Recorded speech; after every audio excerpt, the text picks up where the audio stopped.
Are you stuck always having to ask your family and friends to wrap your gifts? Are you tired of your gifts looking like this? Want to solve this problem right here, right now? If you say yes to that, I'm here to help.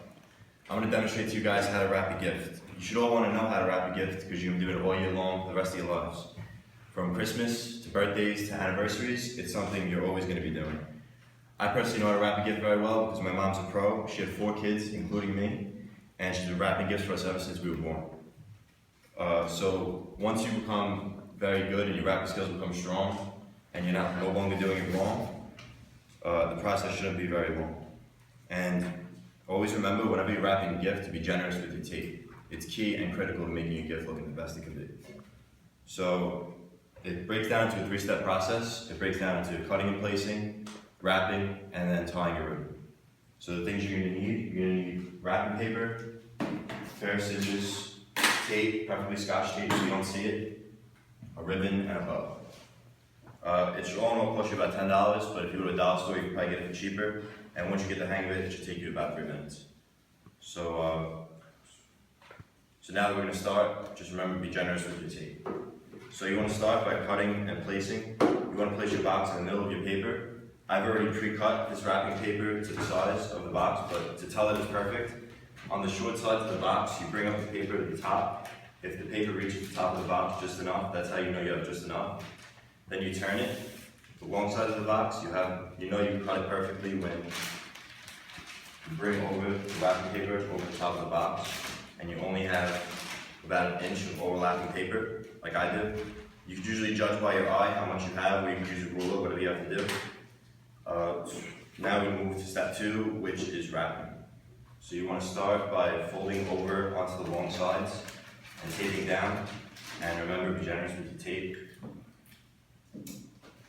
Tape that down and then bring the other side right over that. Tape that down as well. Now we move on to the short sides of the box. You want to make sure it's always centered. So on the short sides of the box, you start by folding in from the left and right sides. By doing this, you're going to form 2 triangular shaped flaps. And the side that you fold it onto in the beginning with the fold is the bottom of your box. So you first fold the flap that is on the bottom of the box. So that's this flap, fold that down, and then you bring the other flap right over that. And then you tape it down. Do the same thing on the other side. Tuck in from the left and right sides. Form your 2 flaps. First fold the flap on the bottom of the box, and bring the other flap right over that.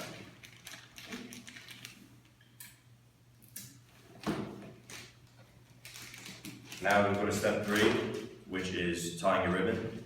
You want to cut a ribbon long enough to reach around the whole box and tie a double knot. So place your ribbon down, tie a double knot.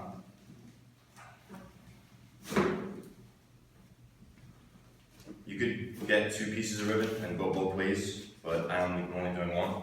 And then you want to have your bow, which is usually a peel backing. I can't get it off, so I'm just going to put it on. Put it right over your double knot so you can't see it, and then all you see is your ribbon and your nice bow. And that's how you wrap a gift.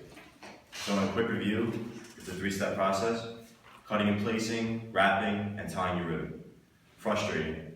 I'm sure a word that's a word that all you use to describe gift wrapping, but I don't think any of you have that problem anymore.